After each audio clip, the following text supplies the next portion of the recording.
Bonjour à tous, on se retrouve aujourd'hui pour le troisième épisode de notre série Parole de gardien. Et aujourd'hui, nous avons le plaisir de recevoir Monsieur Magno Novaes, entraîneur des gardiens du Dijon Football Club. Comment vas-tu? Ça va et toi? Ça va très bien, merci.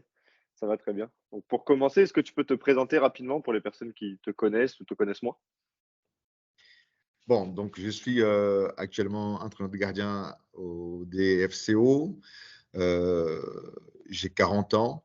Je suis un ancien footballeur professionnel et j'entraîne les gardiens de Dijon depuis cette saison. Et puis voilà, donc je suis brésilien d'origine, mais ça fait très très longtemps que je suis en France.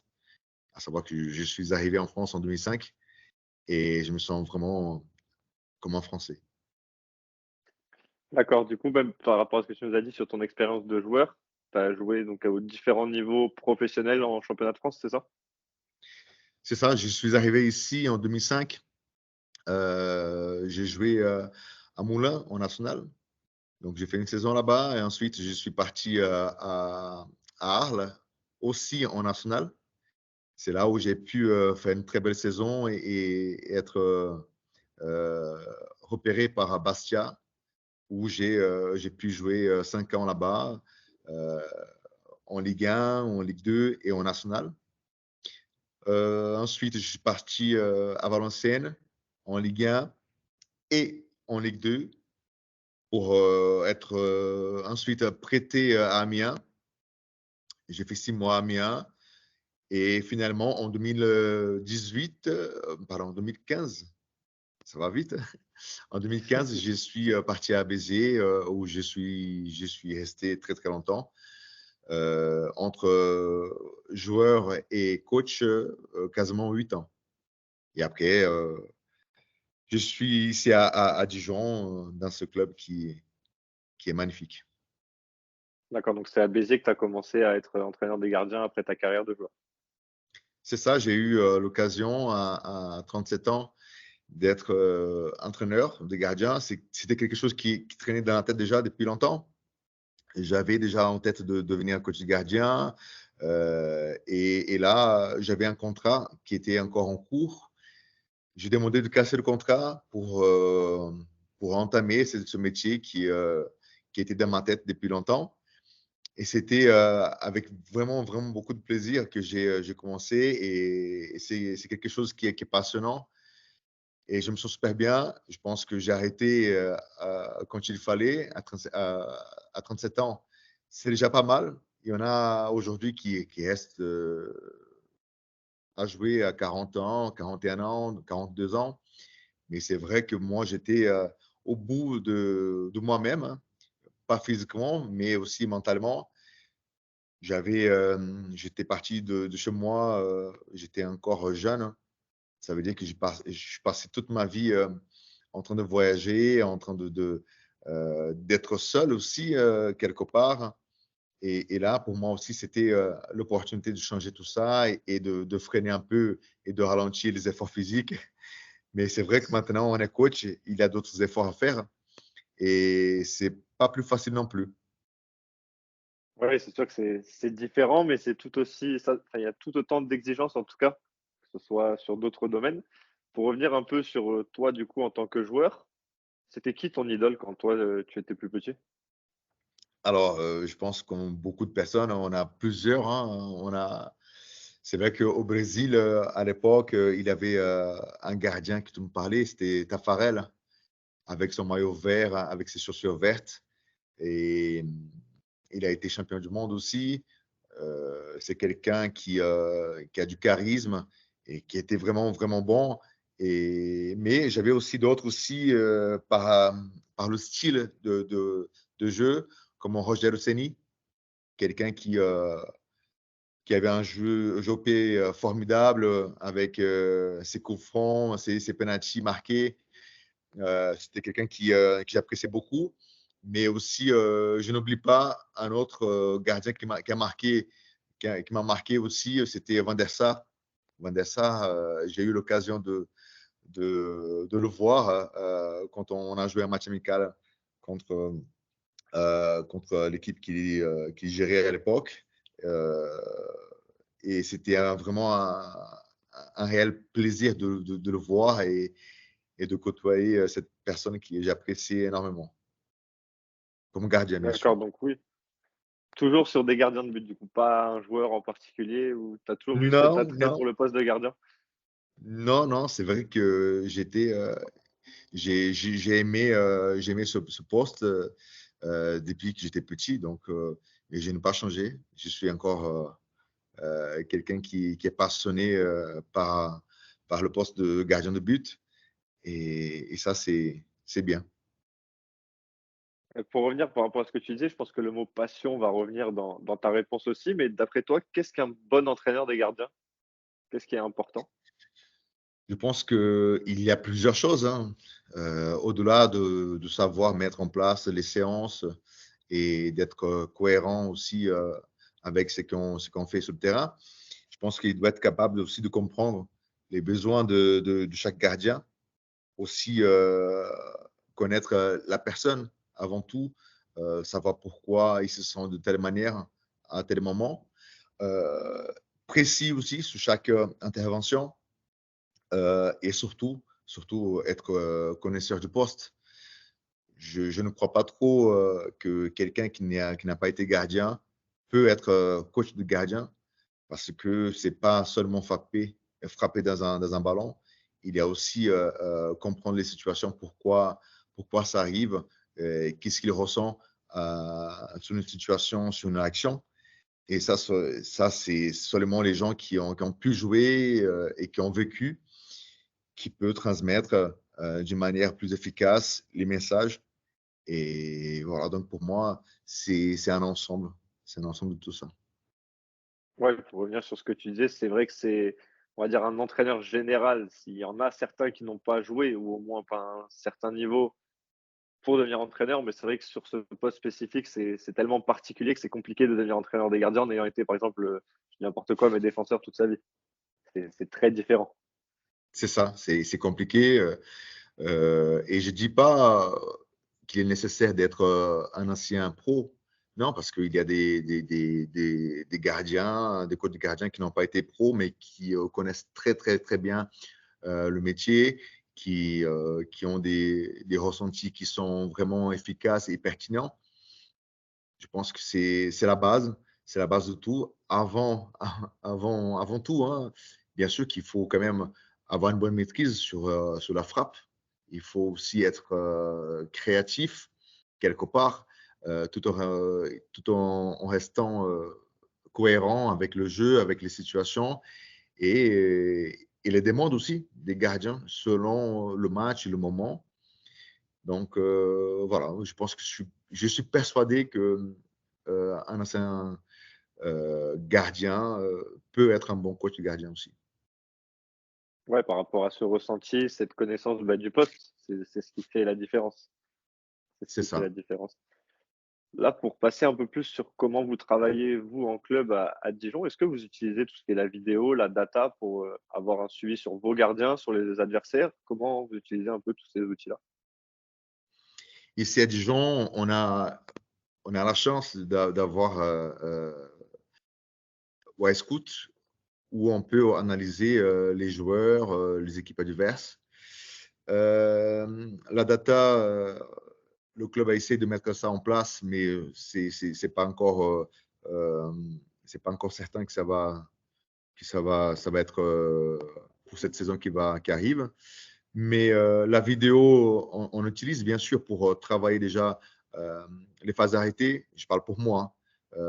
Les phases arrêtées des équipes adverses, les attaquants, les offensifs, aussi de la manière comme les attaquants peuvent être dans une situation, dans un match, aussi pour analyser certains profils, hein. On a des noms qui viennent. Il y a aussi la cellule du recrutement qui nous donne des noms. Donc, à partir de ce moment-là, quand on ne connaît pas, on va sur Wisecout pour analyser le profil.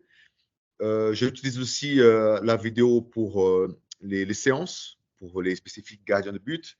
C'est une chose qui pour moi, c'est important pour moi. Pourquoi? Déjà pour, pouvoir revoir des situations, les appuis des gardiens, une prise de balle qui n'est pas faite avec, qualité et que ça se répète souvent. Là, on peut aussi voir pourquoi ça ne marche pas.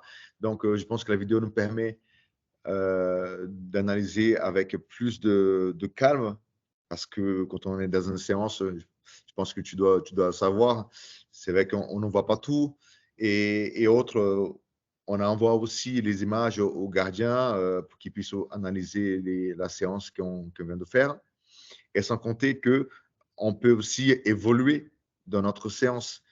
Quand on revoit les séances et on peut se dire, ah, ça, on va changer, ça, on va intégrer, ça, on va enlever. Et on s'améliore peu à peu. Et je pense que c'est essentiel quand on a envie d'aller au plus haut possible et de faire des bonnes choses. Bah, pour revenir sur ce que tu disais, moi, je travaille plus du coup sur, mon club, sur le groupe de la préformation, donc U12, U15. On l'intègre aussi sur les spécifiques, sur les journées où j'ai que spécifiques et c'est vrai que sur les jeunes, mais je pense que ça doit être le cas aussi, on a cet intérêt où leur dire les choses maintenant, bah, ça va être: «Ouais, OK», mais s'ils le voient, ça change quand même les choses, je trouve, pour, les gardiens, donc les plus jeunes surtout, hein. Mais de voir leur erreur, ça leur permet de corriger plus facilement que si c'est juste notre parole qui vient leur dire: «Bon, bah, là, tu aurais pu faire ça, oui, OK», mais le visuel est important.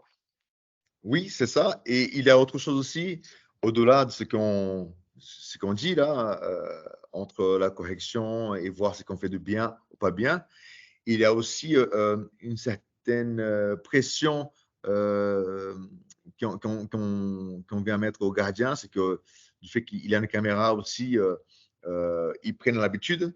Parce qu'au départ, quand on met une caméra sur quelqu'un qui n'a pas l'habitude, ils n'ont pas le même comportement. C'est vrai. euh, et on sait que le haut niveau aussi, ça compte. Ça compte parce que quand on va jouer dans un stade où il y a des caméras partout, si on n'est pas habitué, si on n'arrive pas à intégrer ça dans le système, l'aspect mental aussi peut être fragilisé à ce moment-là. Donc, c'est un tout, en fait, ce sont des détails, hein, finalement. Oui, c'est vrai, c'est vrai. C'est vrai que nous, on a moins dans le monde amateur ce «problème» entre guillemets, mais c'est vrai qu'en y réfléchissant, c'est quelque chose qui les maintient aussi un peu sous pression sur ce qu'ils vont retrouver C'est le ça, week-end en match. c'est C'est vrai. ça, c'est ça. Pour rester sur la partie spécifique, pour toi, comment un entraîneur des gardiens, donc c'est plutôt toi, comment tu es, comment il doit être avec ses gardiens pour réussir à garder tout le monde motivé, concerné? Qu'est-ce qui est important, dans le comportement de l'entraîneur? Je pense qu'avant tout, il doit être proche de ses gardiens, à l'écoute. Et honnête, honnête aussi, il faut que les gardiens sentent qu'on est vraiment honnête sur plusieurs situations, sur l'état actuel, sur l'état technique, euh, sur des erreurs, sur des moments où ils sont bons. Je pense que pour moi, vraiment, il faut être à l'écoute, voilà, et donner des bons conseils quand il le faut. Pour moi, je vois les choses comme ça. Il y a d'autres paramètres aussi. Il faut être aussi cohérent sur plusieurs moments. Mais le mot qui me vient en tête, c'est proche et sûrement être honnête. OK, donc bah, pour rester sur ça, pareil sur, la hiérarchie avec les gardiens, donc c'est quelque chose qui est établi plus dans le monde professionnel aussi que nous chez les jeunes, mais tu as ton numéro 1, 2, 3 et peut-être un jeune en plus. Comment gérer cette hiérarchie auprès des gardiens? Qu'est-ce qui est important pour pas qu'il y en ait un qui se sente à l'écart ou que le numéro 1 non plus se sente trop, pas en sécurité, mais trop sûr de jouer? Comment gérer cette hiérarchie? Déjà, avant tout, un coach de gardien ne doit pas traiter le troisième moins bien que le premier et vice-versa. On doit être bien avec tout le monde, on doit être correct et honnête avec tout le monde. Pour moi, c'est déjà important. Ensuite, il faut être clair dès le départ. Clair dès le départ pour dire, voilà, toi, tu es numéro un, toi, tu es numéro 2, et toi, tu es numéro 3, tout en donnant aussi des possibilités, c'est-à-dire laisser le deuxième et le troisième gardien actifs en donnant du temps aussi du jeu avec l'équipe réserve. Et dans ma tête, même si on a des bons gardiens, même si le deuxième gardien, il est bon, mais que le premier, il est bon aussi, je dis souvent que c'est pas le deuxième qui gagne la place du premier, c'est le premier qui perd sa place. Donc, à partir du moment que le premier, il est bien, il fait son travail, c'est compliqué pour le deuxième de gagner sa place, même s'il fait des bonnes choses. En revanche, entre le deuxième et le troisième, on peut voir les choses autrement. Et on travaille dans cette voie-là, c'est de se dire les choses comme il faut, d'être clair dès le départ, et après, donner tous les outils possibles pour qu'ils soient tous les trois bien et performants. D'accord, du coup, sur la gestion de la hiérarchie, c'est toi seulement qui gères ou c'est quand même en lien avec l'entraîneur principal qui va avoir un avis important aussi sur, ce choix-là, si jamais tu dois destituer ton numéro un ou quelque chose comme ça? Mais quoi qu'il arrive, qui décide, c'est le coach. Dans tous les clubs, bien sûr que le coach du gardien, il a aussi un avis important à donner. On le sait, mais qui va décider, c'est le coach, quoi qu'il arrive. C'est lui qui dit c'est un tel, voilà, c'est un autre qui va être numéro 2, un tel qui va être numéro 3. C'est comme ça. Mais le coach principal doit être aussi à l'écoute du coach gardien. Et c'est là qu'on va créer un lien pour chaque poste du staff. Et je pense que c'est ça qui fait une force d'un staff technique, c'est de s'écouter et d'être aussi d'avoir tous confiance sur chaque personne qui est là, qui travaille au quotidien, hein. Donc, mais c'est le coach qui décide, Ouais, d'être toujours dans l'échange, mais bien sûr que la décision finale, c'est le coach principal qui la prendra. quoi qu'il arrive. On va enchaîner sur un sujet un peu plus, bah, c'est pas délicat, mais qui revient de plus en plus quand même maintenant sur la taille du gardien. Est-ce que pour toi, c'est quelque chose d'important? Alors, on parlait du gardien en général, après peut-être qu'il y a des différences entre le haut niveau, le très haut niveau ou le monde amateur. Est-ce que c'est quelque chose d'important pour toi, la taille pour un gardien de but? Alors, si je te dis David Raya, Ederson, Yann Sommer, Ter Stegen, ils sont à quel niveau? Ils sont à Oui, très, ils très, sont très au niveau. très haut niveau. C'est ça le haut niveau. Euh, j'ai envie de dire que la taille peut être importante aussi. Mais je pense aussi qu'il y a des gardiens avec des tailles intermédiaires qui sont entre 1,83 et 1,87, 88, qui sont très bons, qui sont très bons. Certes, on va dire souvent qu'un gardien de 1,95 m, il va prendre plus de place que d'autres. Oui, oui, oui. Après, il faut qu'il soit bon. Par contre, un gardien qui n'est pas grand, il doit travailler beaucoup plus qu'un gardien d'1,95 m sur plusieurs choses. Détente, vivacité. Il faut qu'il soit vraiment bon sur d'autres domaines, comme jeu au pied, lecture du jeu, gestion de la profondeur, pour compenser la taille. Mais je suis persuadé qu'on peut être grand, très très bon, on peut être aussi moins grand et très très bon aussi, hein, et performant. Et les chiffres sont là pour dire que on peut être champion de la Champions League avec une taille de 1,85-1,86 comme Ter Stegen. On voit Ederson qui fait 1,87 et qui c'est un exemple pour plusieurs gardiens, comment son jeu au pied, sa façon de voir les choses.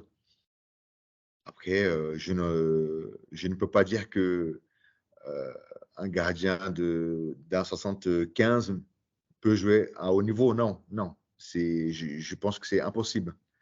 Après, à un niveau plus bas, je pense qu'il ne faut pas oublier qu'il y a aussi des bons gardiens qui peuvent être aussi des bons remplaçants.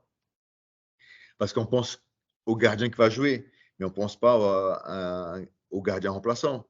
Et je pense qu'à ce moment-là aussi, un gardien remplaçant euh, peut avoir une taille, on va dire intermédiaire, et qui soit aussi bon et efficace comme un gardien d'un mètre 95.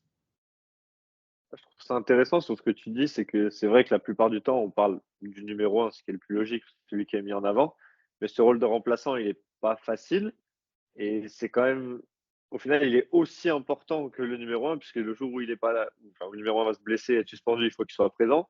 Mais il faut aussi qu'en séance, il puisse le challenger pour le maintenir au top niveau. Donc c'est vrai que ce rôle est tout aussi important, que ce soit en séance et même en match, pour apporter au premier, au numéro un. C'est ça. Imagine quelqu'un qui travaille bien, voire plus que numéro un, et qui ne joue pas. Ça peut être vraiment frustrant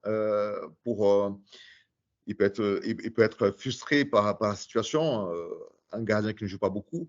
Mais ce que je remarque, c'est que les gardiens qui ne jouent pas beaucoup, ils sont quand même très, très proches du premier. Ils donnent même de la force aussi à des moments où ils ont besoin. Et parfois, ils sont même plus leaders que le premier. Et ça, il ne faut pas oublier parce que gagner un match, c'est pas mettre un gardien et 10 joueurs, c'est vraiment former une équipe. Et aujourd'hui, on voit très bien des équipes qui vont loin, ce sont des équipes qui sont garnies par des gens qui sont concernés par le projet. Et ça commence par là, avoir un bon deuxième gardien qui soit bon et leader, un troisième gardien qui soit bon et qui ait de la qualité pour l'avenir, c'est essentiel. Donc, il faut mettre les choses dans à chaque situation et se dire que il y a des profils pour tous les postes et pour beaucoup de clubs aussi, pour plusieurs situations. Bon, bah, du coup, pour réagir sur le mot que tu viens d'employer, le mot avenir, comment ça se passe chez vous en parlant un peu d'avenir? Est-ce qu'il y a un lien entre le groupe professionnel en termes des gardiens, bien sûr, toi et le centre de formation? Est-ce qu'il y a une méthode commune, un suivi? Est-ce que toi, tu as un visuel sur ce qui se passe chez les jeunes? Alors, il y a les jeunes qui viennent de temps en temps s'entraîner avec nous, avec les pros. Il y a déjà un gardien d'avenir qui était parti, qui est parti à Monaco. Jules, qui est parti à Monaco, il a 17 ans hein, seulement, qui avait beaucoup de qualité, qui a beaucoup de qualité. On avait comme idée de le garder, mais il a été vendu. Après, pour être sincère, on n'a pas de méthode commune parce que aujourd'hui, on est en mission. On est en mission ici, c'est de mettre le club au plus haut possible. C'est vrai qu'on n'a pas mis quelque chose de sûr en place, mais il faut savoir qu'avec notre gardien de la formation, Laurent Weber, avec Adrien aussi, qui est entraîneur de gardien de l'équipe féminine et des jeunes, on a la même pensée, comme par exemple des joueurs, des gardiens qui se positionnent plus haut dans le but sous les phases arrêtées. Euh, on demande beaucoup aux gardiens aussi d'avoir une bonne lecture de jeu dans la profondeur. Donc, on a des idées qui sont identiques, mais sur le papier, il n'y a pas de méthode encore mise en place. D'accord, donc c'est vraiment par rapport à vous, les entraîneurs, où vous avez les mêmes visions du poste, plutôt qu'une vision commune, entre guillemets, club sur le poste de gardien. C'est ça, parce que il faut être sincère. Aujourd'hui, on est en mission parce que le club doit aller plus haut. On doit tout faire pour que le club soit, soit au plus haut possible. Et c'est vrai qu'on n'a pas eu une discussion sur le poste de gardien entre la formation et le monde pro, mais ça viendra sûrement dans les années à venir. OK et du coup, par rapport à ça, toi, tu es quand même présent par moment sur les séances des jeunes ou vraiment tu peux pas par rapport à l'emploi du temps avec les pros? Alors, moi, dès que je peux, je suis, pour les matchs de l'équipe réserve.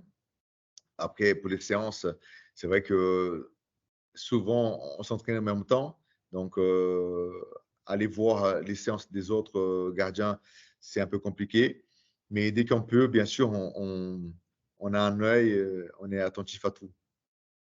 Ouais, pour savoir ce qui se passe et voir les profils qui peuvent, potentiellement intégrer le groupe au moins de l'entraînement avec vous? C'est ça, OK. je connais quasiment tous les gardiens de la formation à partir de 18 ans, 17 ans. Après, plus bas, c'est vrai qu'on va pas plus loin que ça parce qu'aujourd'hui, les entraînements, c'est un peu compliqué qu'on soit, au même temps et qu'on puisse, avoir du temps pour aller voir les séances, mais, on est attentif à tout. OK. Du coup, pour rester sur, l'entraînement, là, on va rester plus sur la partie spécifique. Toi, quelle est ton approche de l'entraînement spécifique? Comment tu vois la chose pour, permettre le développement et l'accompagnement de tes gardiens? Alors, les spécifiques, gardiens de but, je pense que c'est chacun a sa manière de travailler. S j'ai une pensée, c'est que j'aime bien prévoir, j'aime bien anticiper les situations et donc dans mon idée, c'est de donner des billes aux gardiens pour qu'ils puissent utiliser à des moments clés. Pour que ça devienne un réflexe plutôt qu'une réflexion, pendant le match. Heu, J'aime bien travailler plusieurs choses, la cognition, bien sûr, il faut travailler, l'aspect physique, hein, notamment sur, heu, les proprios, les pliométries et tout ce qui vient avec. Mais après, comme j'ai dit, c'est donner, plusieurs possibilités, aux gardiens, heu, avec des situations, avec, des travaux analytiques, adaptatifs, heu, selon aussi le moment de la saison, peut-être, remédier, quelques situations où on n'arrive pas à maîtriser parce qu'on a pris, 3-4 buts identiques. À ce moment-là, on vient analyser.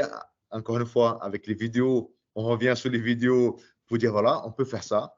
On peut aussi travailler sur, l'anticipation du match à venir, c'est-à-dire, si on sent que l'équipe adverse, a un schéma tactique bien défini, avec des situations bien claires aussi, on peut déjà travailler des situations pareilles. Donc voilà, c'est un peu tout, quoi. Ouais, donc vraiment d'être sur un accompagnement, on va dire maximal avec le plus de choses, mais qui soit dans la réflexion, qui sache s'adapter à ce qui va leur arriver le week-end plutôt que de subir l'action le week-end, en fonction de ce que peut faire l'adversaire.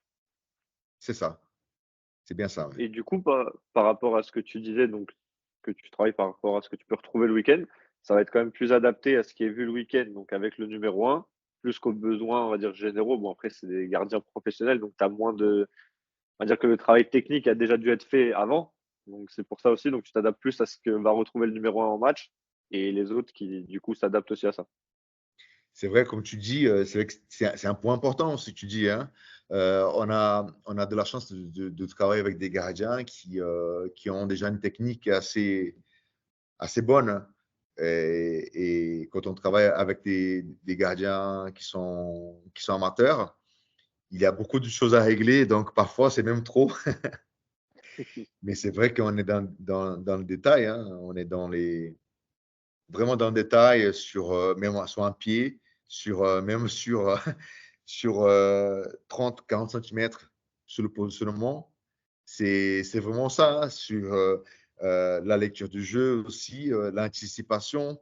Heu, il y a aussi, la manière de se comporter. Heu, c'est différent de en pour moi, c'est la grande différence entre le monde amateur et le monde, professionnel.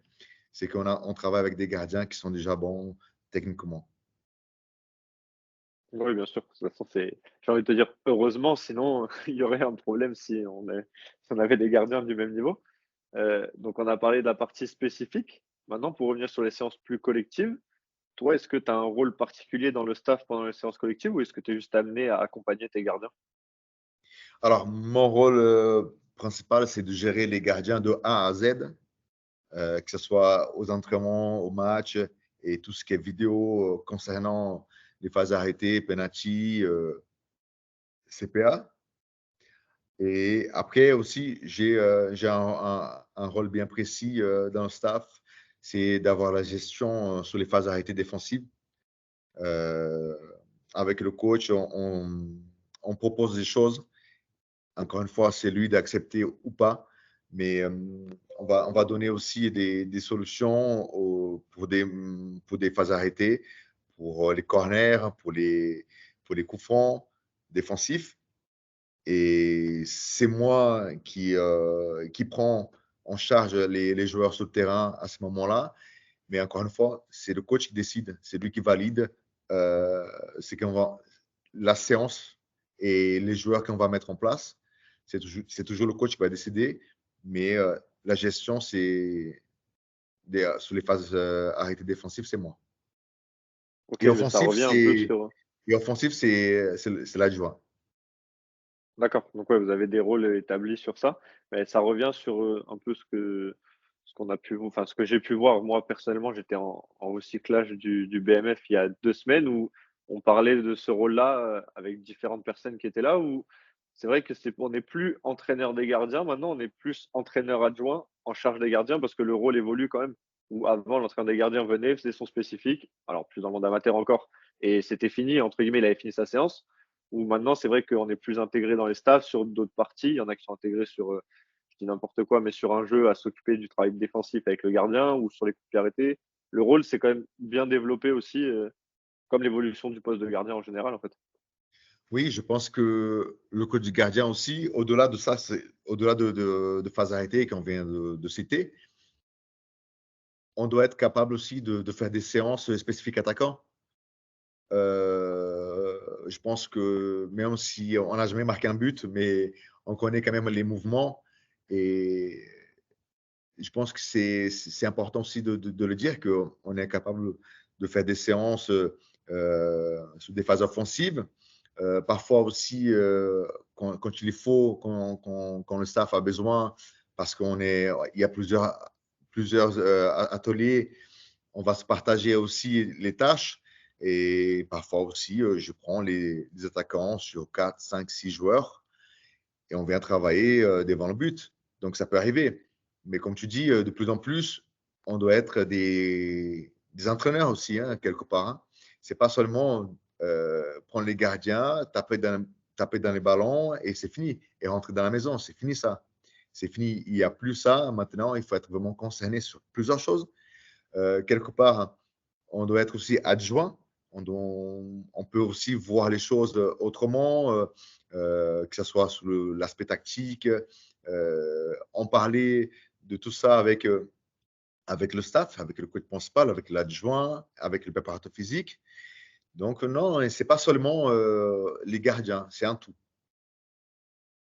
Mais après, c'est vrai que je pense que ça a pris de l'importance, même sur ce que tu dis, où c'était intéressant qu'il y ait un lien entre les spécifiques, ou par exemple ceux qui ont des spécifiques défenseurs, où du coup le gardien va apporter sur les attaquants aussi, où l'attaquant va avoir un œil sur ce que le gardien aurait pu corriger parce qu'il sait ce que lui aurait fait, ou dans l'autre sens, ben, le gardien peut donner un conseil à l'attaquant si tu tires là, je dis n'importe quoi, ben, c'est plus dur pour moi d'y aller, ou c'est vraiment cette recherche et cet échange qui permet que tout le monde évolue et ça va tirer tout le monde vers le haut individuellement.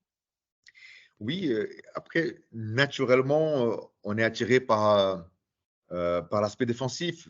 Donc, dans un match, on a le ballon, on est en train d'attaquer. Et moi, je suis en train de regarder toujours les phases défensives pour anticiper la perte. Donc, comment il va se comporter le défenseur, le latéral, le numéro 6, pour pouvoir vraiment être en place quand on va perdre le ballon. Euh, et ça aussi, ça peut aider aussi le coach principal, le staff, de se dire, voilà, à ce moment-là, un tel n'a pas été en place. Il faut faire attention dans l'anticipation de la perte de balle. et je pense qu'on doit être vraiment attentif à ça et donner un avis qui soit impactant, qui soit aussi pertinent. C'est un rôle qui est important quand même, hein, mine de rien. Oui, c'est sûr. Bah, par rapport à ce qu'on disait, c'est vrai que ce rôle du coup d'adjoint au final, parce que ça reste adjoint, je trouve maintenant plus qu'entraîneur des gardiens, ça permet aussi à chacun dans le staff de se répartir les tâches et que, on va dire, les analyses soient plus poussées par chacun plutôt que l'entraîneur qui doit tout voir tout seul et bah, il peut pas s'en sortir non plus. Non, c'est impossible. C'est impossible pour un coach. Déjà, aujourd'hui, un coach, il doit gérer un vestiaire. Il doit gérer. La gestion aujourd'hui, c'est difficile. Difficile parce que les mentalités ne sont pas comme avant. Il y a, il y a, il y a une autre manière d'aborder les sujets.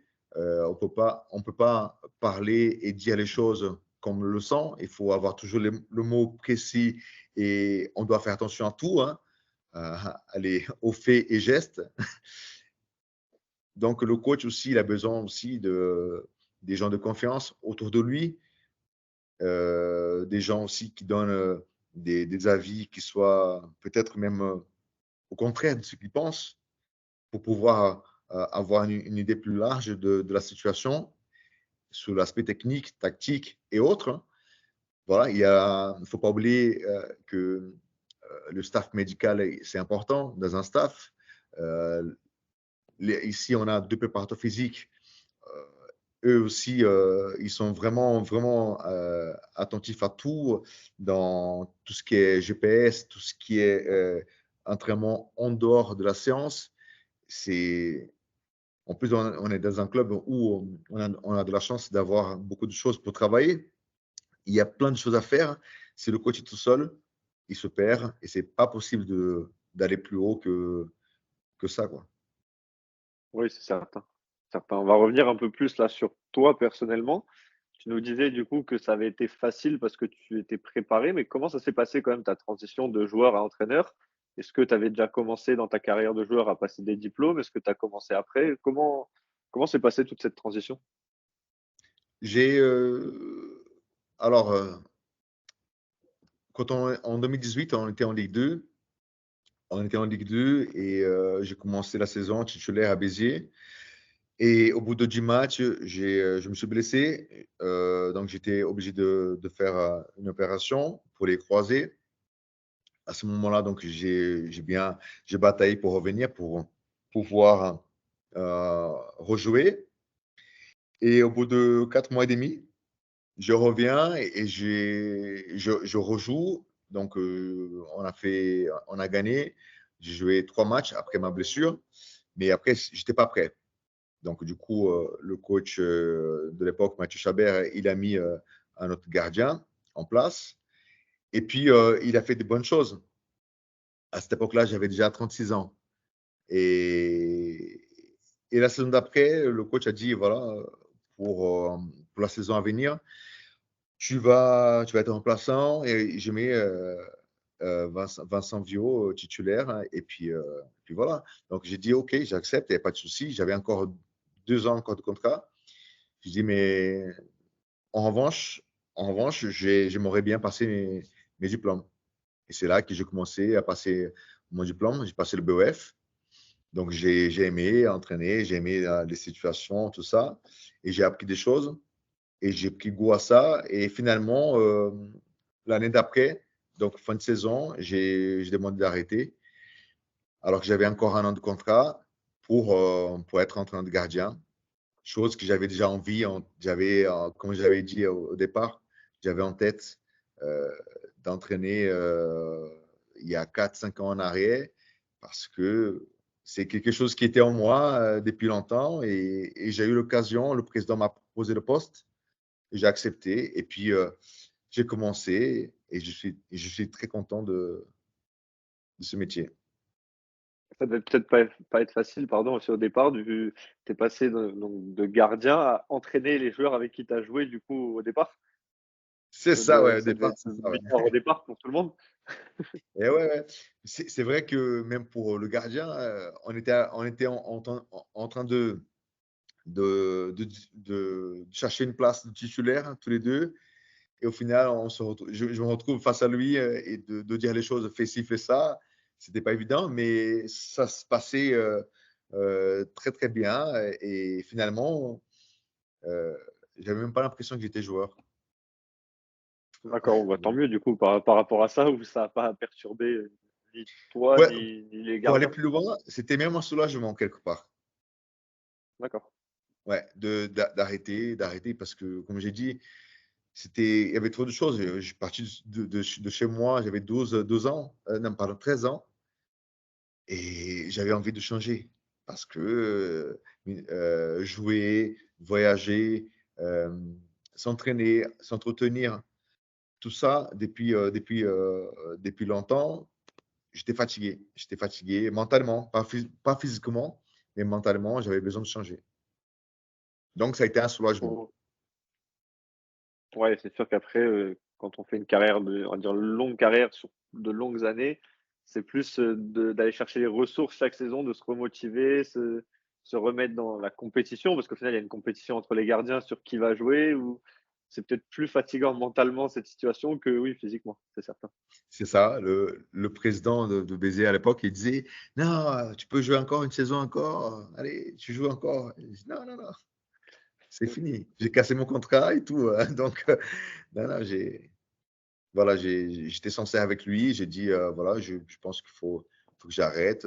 Je gagne de l'argent, mais je ne sers à rien parce que j'ai plus envie de ça». Et ouais, finalement, j'ai arrêté tard, hein, 37 ans.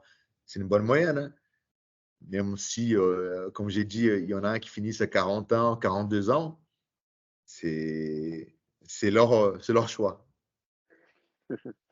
Pour revenir sur ce que tu disais, du coup, que tu as passé le BEF, ça t'a pas donné envie d'entraîner une équipe aussi, ou simplement vraiment dans ce but pour passer les diplômes de gardien, il te fallait le BEF? Alors, comme je dis souvent, j'ai qu'une envie, c'est d'être entraîneur de gardien. Entraîneur principal, ça passe pas dans ma tête. J'ai pas envie et je pense pas que j'ai le profil pour. Même si, certains amis, me disent, que je peux le faire. Mais, je me connais, j'aime bien entraîner les gardiens et je pense que je veux continuer à faire ça pendant longtemps si j'ai la possibilité. Ça marche. Ça marche. Pour finir un petit peu, quels conseils tu pourrais donner à des jeunes entraîneurs de gardiens, entre guillemets, qui commencent, ou des personnes qui veulent se lancer dans l'accompagnement de gardiens? Quels conseils tu pourrais leur donner pour leur permettre, de bien faire les choses, entre guillemets? Déjà, être passionné. On ne peut pas être coach de gardien si on n'aime pas. C'est impossible. Impossible parce que c'est fatigant. Être aussi, créatif parce que c'est pas évident de faire plonger quelqu'un qui n'a pas envie de plonger. Donc, il faut donner envie d'avoir envie. Et il ne faut pas aussi hésiter à essayer des choses tout en restant cohérent. Il ne faut pas se dire que ah, je ne suis pas dans une équipe avec les matériels techniques nécessaires. Pas vrai. Parce qu'on peut faire de bonnes choses avec des coupelles, on peut faire des bonnes choses avec deux, trois gardiens. Il faut juste être créatif et tenter, essayer et parler. Il faut demander aussi de temps en temps aussi qu'est-ce qu'ils pensent les gardiens, où est-ce qu'on peut améliorer. Ça fait du bien aussi de demander. Voilà, donc le mot-clé, c'est essayer et être passionné. Ça marche. Dernière question, juste pour rebondir sur ce que tu as dit juste avant, que du coup, tu es parti jeune du Brésil. Est-ce que c'est quelque chose qui t'intéresserait peut-être de retourner dans ton pays par rapport que ce soit professionnellement ou pas, ou tu es vraiment français maintenant et très bien ici? Alors, cette question, je pense que quasiment tout le monde qui me connaît me demande. Euh, Bien sûr, si les possibilités arrivent, elles sont vraiment bonnes, on va réfléchir. Mais je me sens bien ici. J'ai construit ma vie ici. tout ce que j'ai gagné, c'était en France. Euh, la plupart des choses que j'ai dans ma vie sont en France. J'ai ma famille, j'ai mes enfants qui sont nés en France, ma femme qui est française. Donc, je suis attaché à la France. Après, si on part du côté professionnel, les opportunités, des fois, ça arrive une fois. Il faut la saisir, l'opportunité. Mais de se dire que je veux faire les choses, je veux tout faire pour rentrer au Brésil et travailler là-bas, non. Si ça arrive, c'est parce que elle est bonne, l'opportunité, et qu'il faut pas dire non.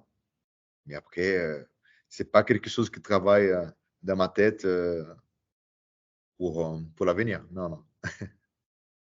OK, beh, pour finir, qu'est-ce qu'on peut te souhaiter, du coup, dans le futur, que ce soit personnellement ou en club? Et est-ce que tu veux rajouter peut-être quelque chose qui est important pour toi, pour clôturer, ce moment d'échange?